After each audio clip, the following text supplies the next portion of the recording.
हे listeners, तो मैं बेकरार हूँ आपको हॉरर स्टोरी सुनाने को और आप बेकरार हैं उसको सुनने को। Dive into the world of horror. तो यही है वो घर, यही है वो रूम जहाँ पे सारी इंसिडेंट्स हुई थी उस रात को। मैं एंडिंग में आपको ऐसी चीज़ मैं आपके मुंह में फेंक कर मारूंगा जिसको आप हजम नहीं कर पाइएगा। उस रात को मैंने किसी एक फैंटेसी ऐप में कोई टीम बनाया था। इसके लिए मुझे मैच देखना पड़ रहा था। मैच था MPL, महाराष्ट्र प्रीमियर लीग।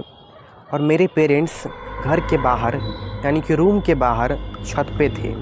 और जैसे ही फर्स्ट इनिंग ख़त्म होता है, रैंक मत पूछना, जैसे ही फर्स्ट इनिंग ख़त्म होता है मैं भी छत की ओर प्रस्थान करता हूँ और मुझे लग जाता है टॉयलेट।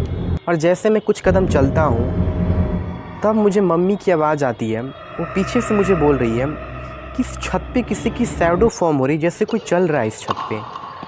और उसके बाद मैं जहाँ पे खड़ा था वहीं से झांक के देखने, मतलब वहीं से थोड़ा ऐसे उठ के देखने लगा कि यहाँ पे ऊपर में आखिरकार चल कौन रहा है। लेकिन हमें छत पे छोड़ो भाई, हम लोगों ने पूरा आसपास सारा कुछ देख लिया लेकिन हमें कोई नहीं दिखा।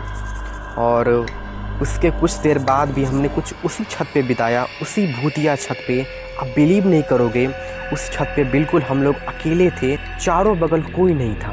और उसके ऊपर वो उसकी वॉकिंग चली जा रही थी टिक टॉक करते हुए। और हमारी जो डर की पैरामीटर थी वो भी बढ़ती जा रही थी।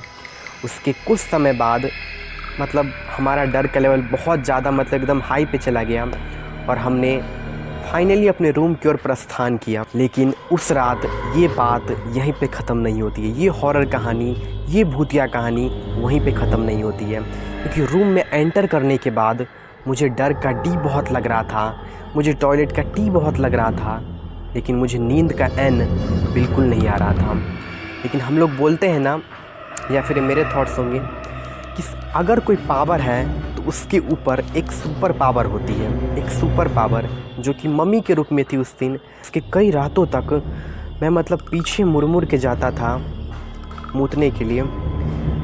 और मैं आपको एक शॉकिंग ट्विस्ट, मैंने जैसे बोला था कि मैं आपके मुंह में फेंक के मारूंगा जिसको आप हजम नहीं कर पाइएगा। वो ट्विस्ट ये है कि हम लोग अभी तक उस घर में रह रहे हैं।